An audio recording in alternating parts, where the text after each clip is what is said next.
Everyone, and welcome to another Top 5 Records video. Today we get another fascinating new release. Interpol live at Third Man Records. Now, Interpol is already a fascinating band, but specifically this live release interests me even more. And that has a lot to do with what they did with this live album. First of all, Third Man Records is the label owned and established by Jack White, and they are known to take big risks with recording and releasing.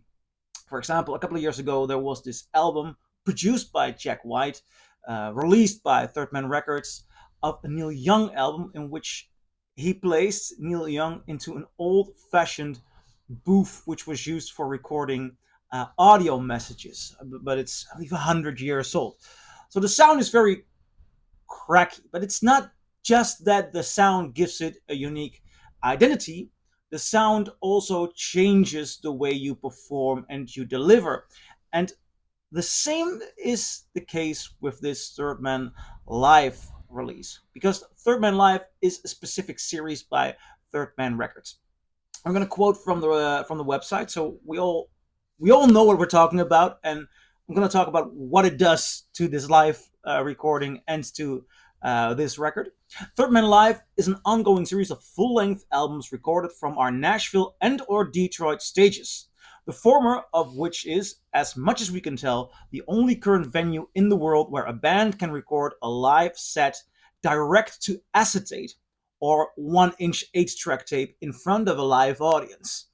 These 100% analog recordings are never transferred to a digital signal before being pressed onto vinyl at Third Man Pressing.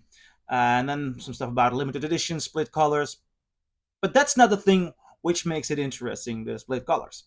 It is the idea that a band is performing and that the acetate is being made directly from the performance. That means that you cannot alter even the slightest things later on, because you immediately get, at the same time almost as the audience is receiving the show, the record is receiving the show. That must bring tension to a band. And overall, in this live record, you feel that something is different. There is a different tension in the room. There's a tension within the band and an incredible amount of control. And you notice that you are witnessing something that is directly off the stage, because most live albums have overdubs or just creative or full mixes. You can also hide things away in a mix. You can muffle things away. None of that is happening here. If something goes wrong or if something doesn't sound the way you want it, that's the presentation you get. Now, I do understand when people say, does this, we can all buy a ticket and then we witness a band live. That's absolutely the case. But in my experience, when you're there is so much more going on that make it hard to truly hear mistakes or sometimes truly hear what's going on. I've had experiences, for example, with the Goodbye tour of Elton John.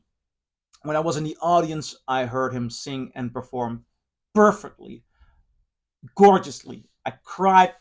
I really cried there. Then a year or two later, we get the Disney Plus registration of that tour in Shea Stadium, I believe.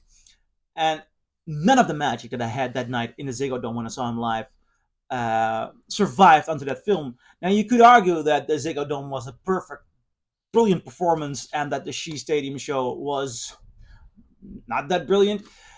But I think there is something involved in that: the audio quality, the noise of audience, the way we naturally listen to certain frequencies when they are portrayed very loud, which make as which makes you as an audience so much easier to convince when you're there than when you're getting a live registration, and especially a live registration like this, in which it's really raw, pure, unaltered.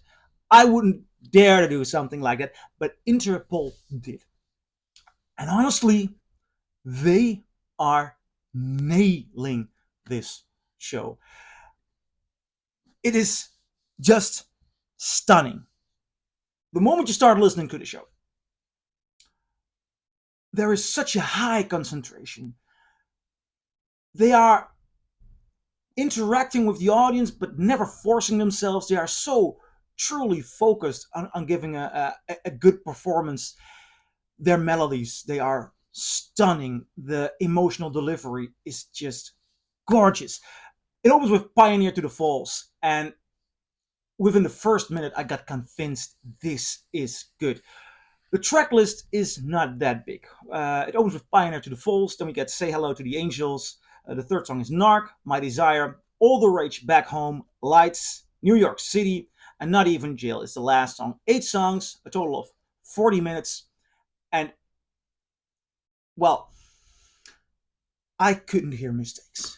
Then again, I'm not an expert on the work of Interpol, so it would have been very easy. I mean, I'm not the perfect ear to talk about mistakes, but I'm not so much interested in mistakes. I'm interested in, is this delivery a good? Is this delivery good? Is this recording an interesting perspective of a moment in time, of something musically that happened? And the answer to that is yes. This feels intimate. The way you hear it's a small audience, but the way you hear the audience close to the stage, as if they can feel the sweat. And these songs are just gorgeous, brilliant delivery. I'm really, really surprised by what Interpol is doing here. And I mean, they're taking the risk, going out there, and they're giving a brilliant show. Now, only downside of this experiment, for me personally, is that the direct to acetate situation makes that the mixing has to be done live.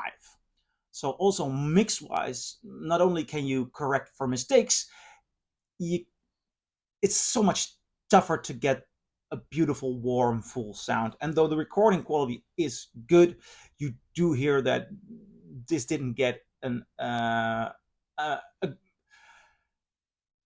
not the mixing itself, like level wise, but how do you get the right texture? How do you get a certain fullness? That's not that's just not brilliant in this situation. But is it a problem? Is it an issue? No, because overall, that's one of the consequences of the idea behind this series and the experiment that they're taking. So, somewhat of a downside.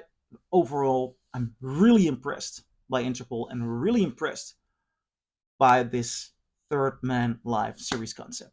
So that's my review. I'm curious, what do you think? Do you agree? Do you disagree? Leave a comment below and I'll see you in my next video. Bye.